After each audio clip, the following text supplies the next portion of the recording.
Para sa mga naghahanap ng murang motorsiklo, eto guys, check nyo ang Rusi na motorsiklo. Unang tingin ko pa lang dito, mukha siyang Aero, para siyang Click 160. Mukha siyang NMAX at saka mukha siyang PCX. At naka disc brake din tayo dito sa likuran. Ayan oh.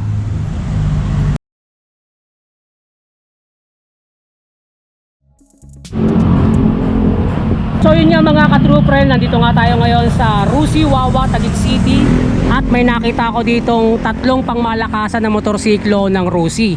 Eto guys, check natin to isa-isa oh. Ayan oh, eto, unang tingin ko pa lang dito, mukha siyang Aero. Eto naman, unang tingin ko rito, mukha siyang Click, para siyang Click 160. Eto naman, nung una kong nakita to, mukha siyang NMAX at saka mukha siyang PCX. So ngayon guys, check natin isa-isa. Eto yung tinatawag nilang Rusi Rapid 150. Ayan yung kanyang headlight, naka bulb type tayo dito. And then meron tayong design dito na malakas din yung datingan niya. Sa signal light naman niya, eto naka LED tayo.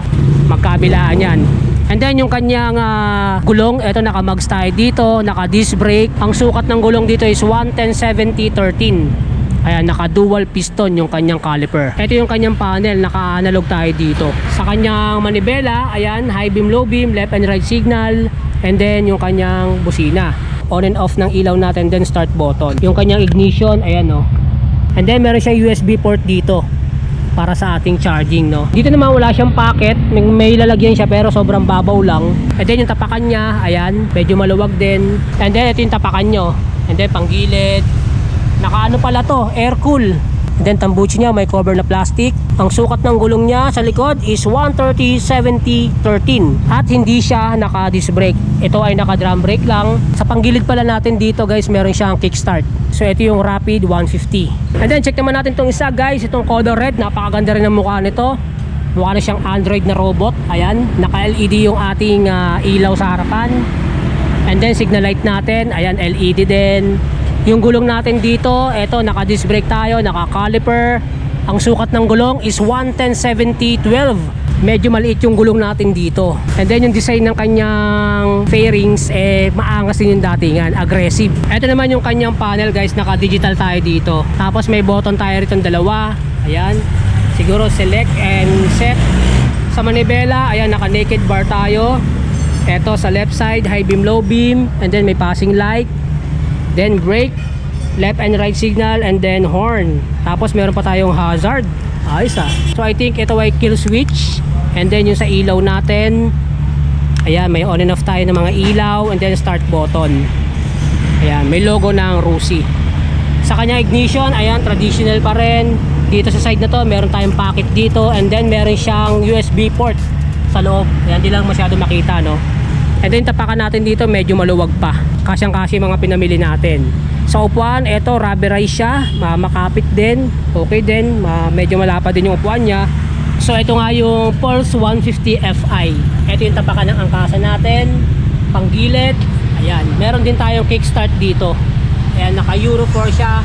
And then ito yung ating shock. Naka single shock lang pala to guys, yung Pulse 150 Fi, naka single shock. At ang gulong natin sa likuran, ito, ang size naman nito ay 120/70/12, no? So medyo maliit lang talaga yung ating gulong dito sa motorsiklo ng Pulse 150 Fi. Sa taillight natin, ito, medyo maganda itsura ng kanyang taillight, to, talagang medyo futuristic na. Sa signal light natin, ayan, naka LED yung ating signal light. Sa kabilang side naman, ito, naka air cool pala to, naka air cool pa rin tayo. And then yung itsura ng kanyang tambucho, ayan, medyo maganda rin yung itsura, oh. Ito yung cover na plastic, and then tambucho natin. At ito naman yung pangatlo nilang motorsiklo dito guys, na 175cc. Ang ganda ng headlight. Ayan, naka-projector yung kanyang headlight. Ang angas. LED yung signal light. And then yung shock natin, ayan, may cover. And then sa ating disc brake, meron siyang 3 piston. O, di ba? Ang lakas ng dating nun. Ayan, naka-mags tayo. Ang sukat ng gulong natin dito is 110/70/13. Naka-combi brake siya. Sa itsura naman ng kanyang fairings, ayan, makikita nga natin na mukha siyang PCX na NMAX, no? Parang kinumbine. Yung tapakan natin, ayan, no? Luwag din, no? Check natin yung kanyang panel. Ito yung ating panel dito. Meron tayong digital at saka analog. Ayan, makikita natin dito. And then meron tayong ditong button. Ayan.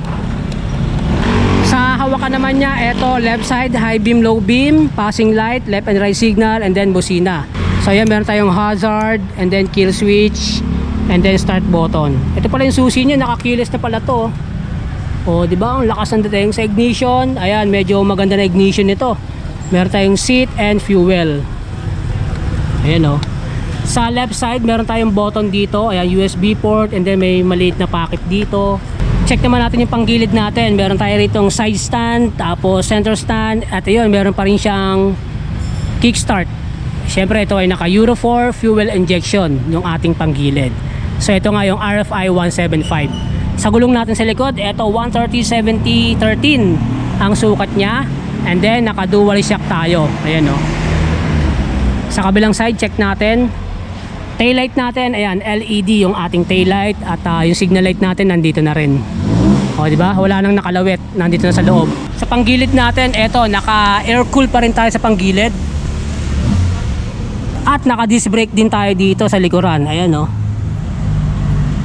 Naka disc brake pala tayo dito. Sa tambucho natin, eto, may cover siyang plastic. And then medyo maliit lang yung tambucho niya. Angas no, naka disc brake. So ito nga guys, yung tatlong pangmalakasan na motorsiklo ng Rusi. So Rapid 150, Pulse 150 Fi, at saka RFI 175. So yun mga ka-true friend, para sa mga naghahanap ng murang motorsiklo, eto guys, check nyo ang Rusi na motorsiklo. Alright, so paano mga ka-true friend, maraming salamat sa lahat ng sumama sa ating biyahe ngayong araw. Ride safe po tayo lagi, and God bless. Let's go!